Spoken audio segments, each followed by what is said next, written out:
So today I'm blessed to be joined by Dr. Monika Sharma. She's a sleep specialist. I know she does some fascinating work. I know she has helped athletes get rid of their sleep problems, and I know their performances have gone up. So tell us a little bit about your fascinating work, Dr. Monika Sharma. So first of all, thank you for having me. Raj, this is really exciting. And yes, I'll try my best, to get you a clear picture of exactly what we're doing. I know this is a relatively new, first of its kind. If when I talk about sleep science, it's a relatively new branch. What we like to call it, it's a very small community. And what we like to call it is that it's still its infancy stage. And precisely what I'm doing is behavioral sleep medicine, and I have a niche practice where I help high performers, including athletes and C-suite executives. It's in gestation period. So it's a relatively new branch. But yes, what we primarily do is that, we take the basic science of sleep, and with the right tools, we help our, be that clinical population or high performers, we help them to achieve their optimum best in terms of recovery and performance. We've heard a lot about how recovery is important for athletes. Rest and recovery is important for athletes. But I gather that sleep is perhaps one of the biggest weapons of recovery. So can you just talk to us a little bit about why is sleep so important for a high performance athlete? Yeah, sure. I mean, Raj, I always say that, sleep is unexploited potential, for high performers. And it's time that we understand the most untapped contributor to better their performance and recovery. And so you see that I have, as a sleep scientist, I really believe that I have an important role in educating our athletes about the importance of sleep, right? Not just for their performance and recovery, but also for lifelong health and well-being. And since a few years, I've been working to push sleep into the sports mainstream, by interacting with organized athletic organizations and senior professionals like yourself, and most importantly, individual players, to really bring this field, this subject into the mainstream of Indian sport.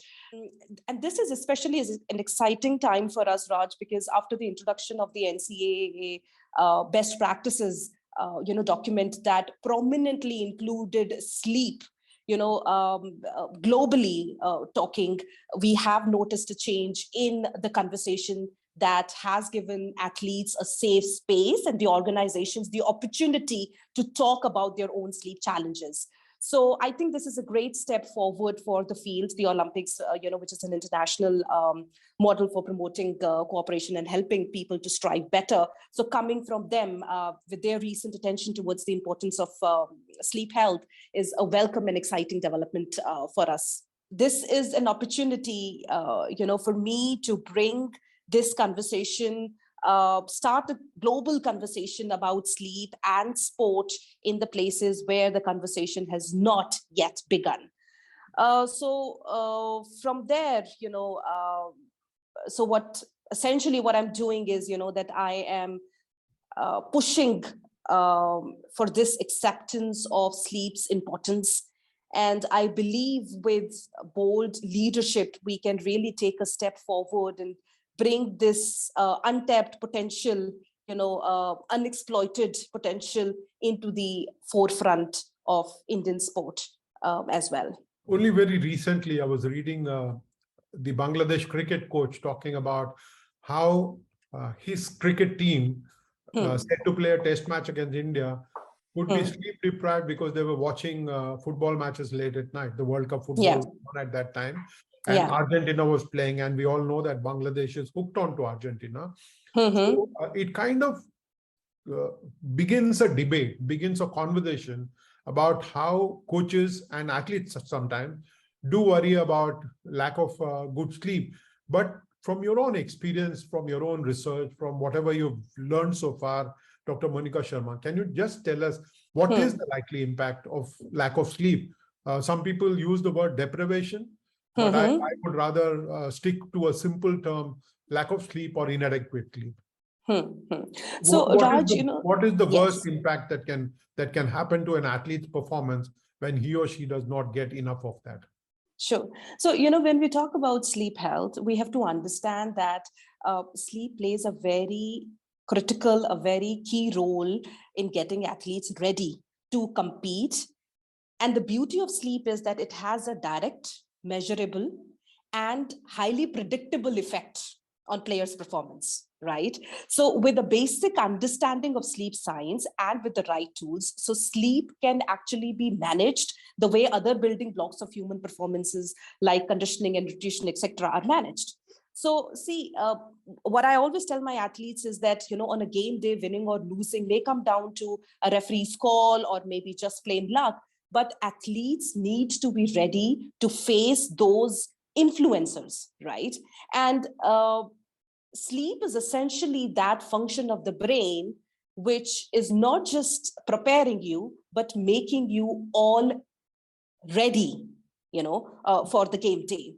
I always tell my athletes that when you go to your field or to your range or whatever with this sleep deprived brain, then essentially it is like you are driving a vehicle with all accelerator and which has no brakes. So it is all gas, all fuel, no brakes. So that is essentially that is happening to you, and your brain when you turn up for any event, whether that is high performance or whether that is regular, day-to-day activity that we are doing. So essentially that is what is happening. So I'll help you understand that what it means. So what happens is that when you are sleep deprived or you're not meeting your sleep needs on a regular basis, right?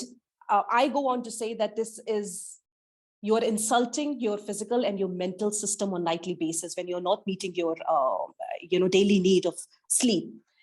What happens when we feel insulted? We react, right? So every fiber, every cell in your body reacts to that sleep deprivation, right? So think about cortisol level, think about testosterone, think about human growth hormone, think about repair, recovery, restoration, healing, growth, all the magical, powerful things that takes place when we are asleep.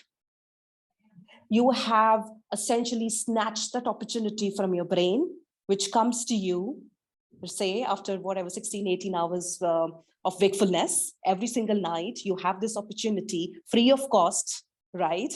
And you just shut your doors to it.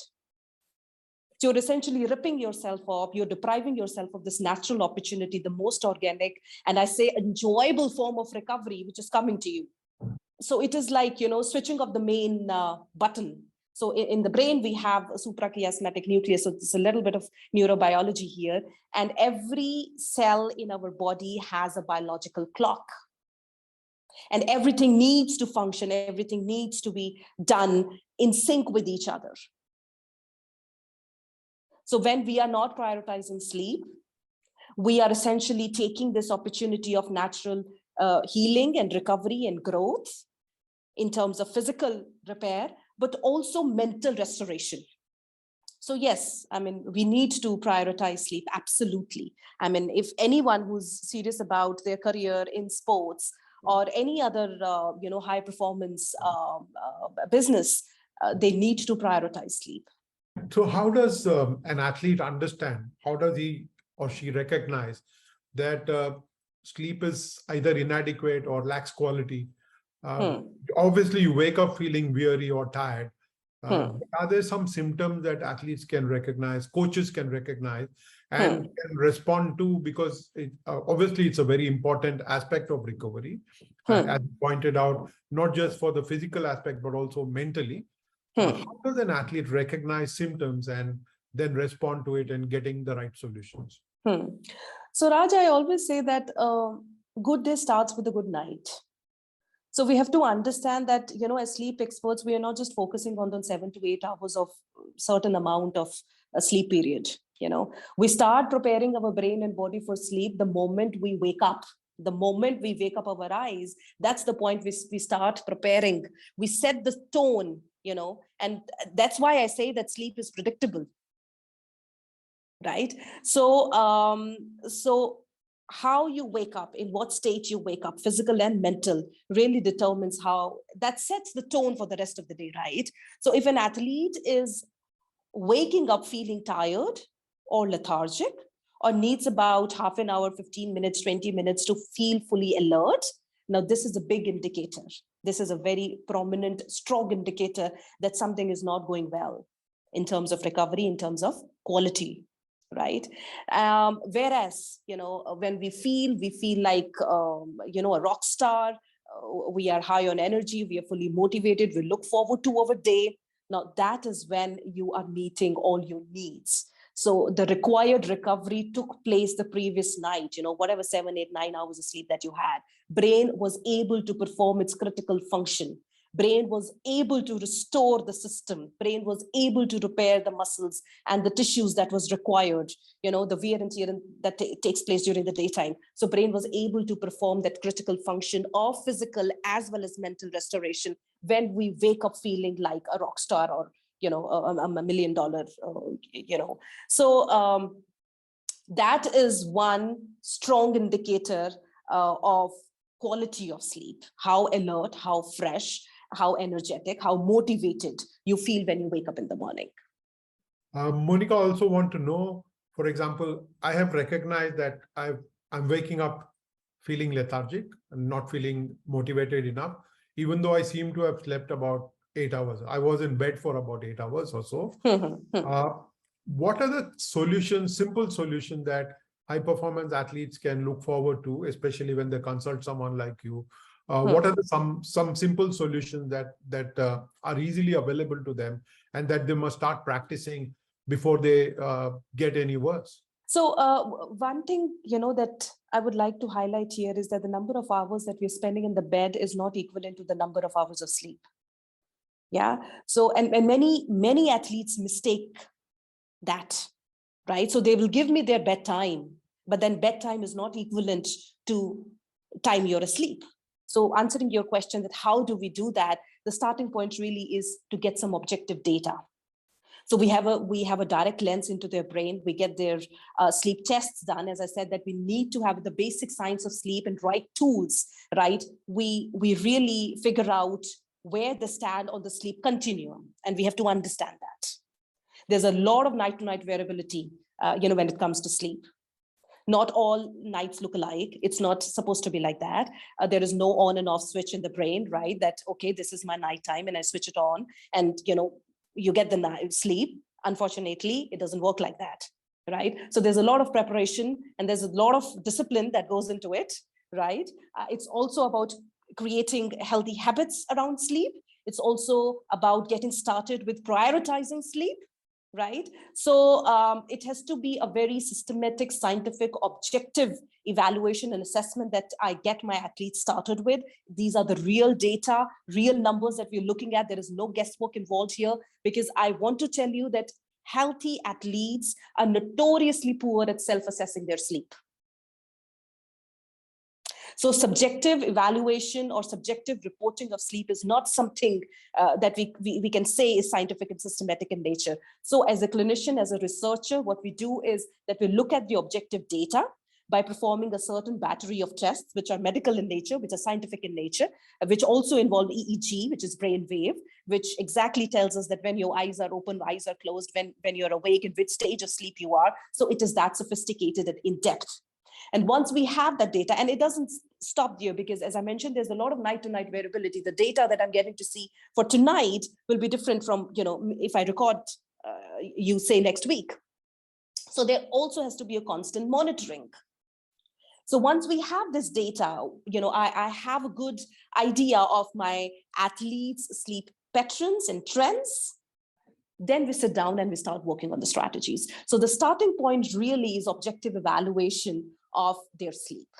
And there are a host of very prominent physiological parameters, including EEG for brain and ECG, where we have a good idea of recovery, how is it taking place, that are given prominent importance in this test. Some athletes tell me that while they don't sleep at night, they're able to catch some 40 winks in the day. Is that good enough, or is night sleep the best sleep? How does someone like you look at it?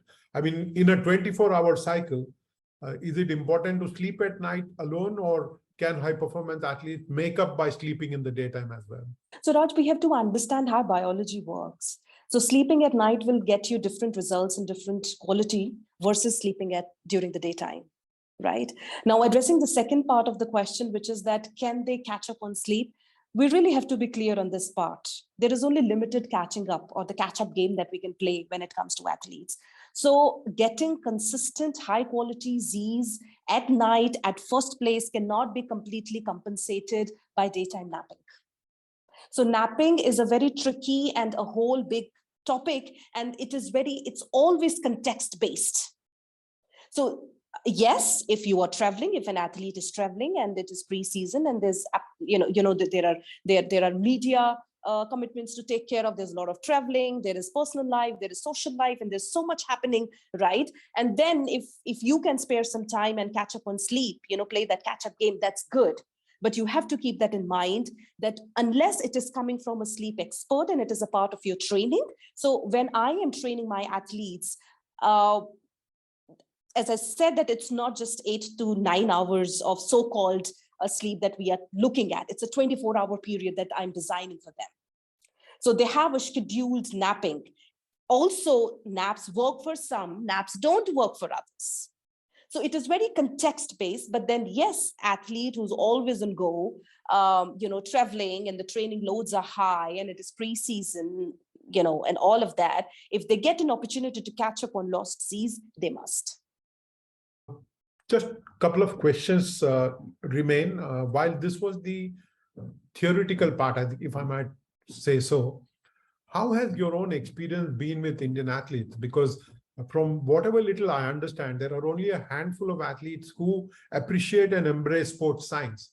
And while sleep science has become an integral part now, how easy or difficult is it for someone like you to impress on the athletes that sleep is important and it's a very important part of recovery process? That as a scientist, I believe that my role is in educating. So it really starts about having such more conversations, right? And, creating that importance, that relevance of sleep, right? When it comes to recovery, that is more important. So making it as a case and motivating them and really putting the pros and cons of sleep deprivation and how it can really be a game changer. It is literally taking them from pillow to podium. That's what we are talking about. So, once you're able to help them understand the importance of sleep in their career, most of them, are open to this idea.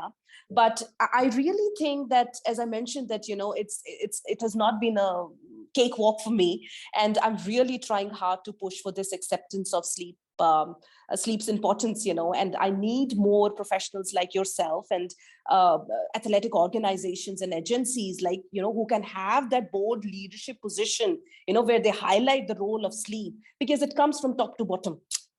We have to understand that. So, and of course, not just to these elite athletic organizations that, I'm speaking with, but also individual athletes. So once they are convinced on that part, that they are doing everything possible already in terms of other trainings, right? Be that strength and conditioning, be that technical training, be that mental training. Sleep is essentially a function of the brain which sets the foundation, a strong, solid foundation for all other trainings. Whatever you do, and this is what I tell them, whatever you do it better with good quality Z's.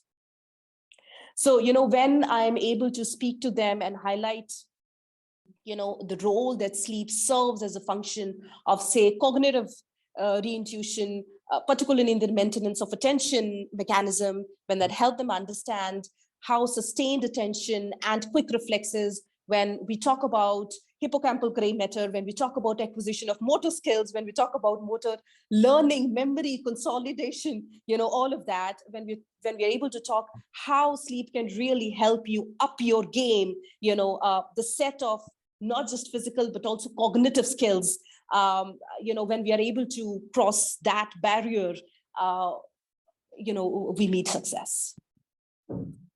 But it's hard. Yes, it's hard. Just another question, Dr. Monika Sharma. Tell us a little bit about watches that that monitor sleep patterns. Do you think they're good enough?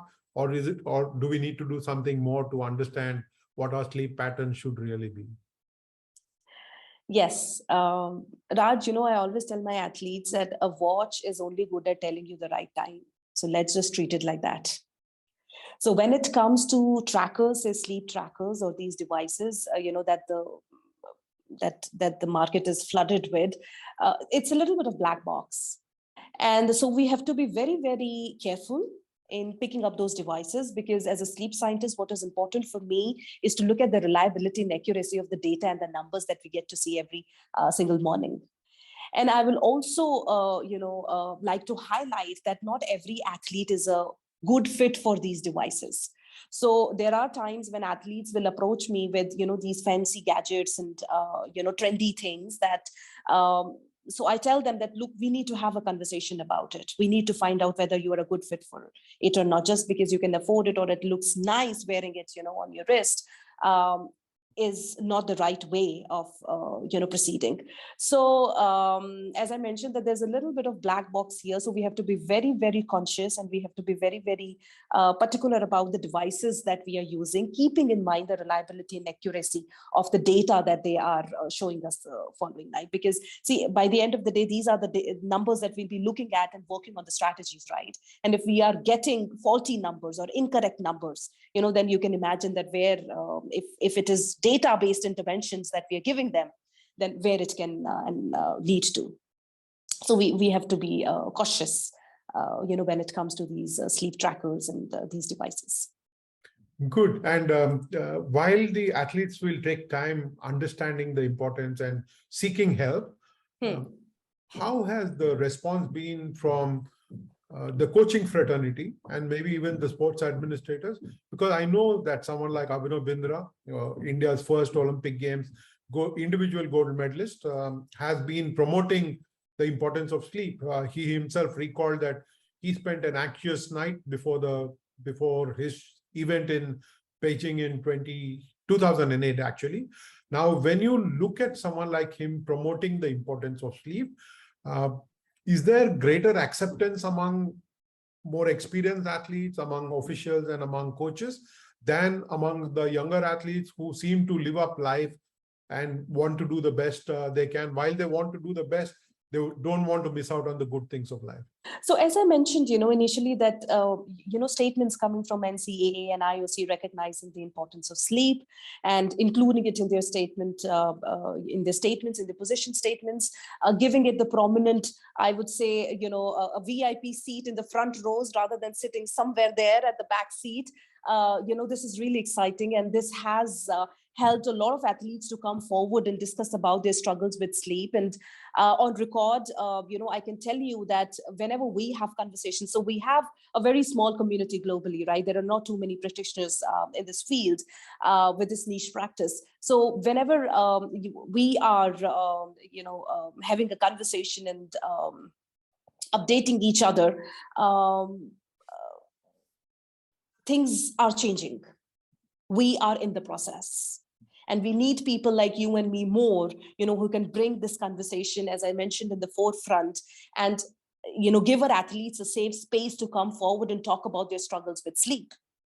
Because most of them, what they're doing is they're just shoving it, right? For example, an elite, athlete, say a cricketer, who had a bad game, or has not been sleeping well because has been constantly on the road traveling, blah, blah, blah, blah, blah. The performance is coming down, is into this overwhelming, overthinking mode, is unable to switch off and go to sleep. What happens next? They'll probably think of having a drink or two to fix the problem so that at least they can fall asleep, right? So essentially what I'm also doing is identifying the maladaptive practices. We need to talk about that as well, right? This is not the right way. So, when we talk about it, they're like, we don't know whom to talk about this. We don't know, our physician is clueless. They let the most, put us on a melatonin or some other drug, right? And we don't know whom do we take these problems to. And there are so many times, Raj, that these athletes, elite athletes, have a misdiagnosis. The problem really is sleep deprivation, and we need to fix that rather than any other, psychological abnormality. So, yes, it is not that easy. It is complicated. It is complex. Sleep is a complex process, and there are many layers attached to it. As a pioneer, you have already played a great role in helping a lot of us understand the importance of sleep and how it can help improve performance of high performance athletes. Thank you very much for your time, Dr. Monika Sharma. It means a lot to me. And I'm sure anybody who's watching this or reading articles on sleep, stemming out of what you've just said, I think they will all benefit from the knowledge that you've just shared. So thank you so much for this. You're very welcome. Thank you for having me, Raj.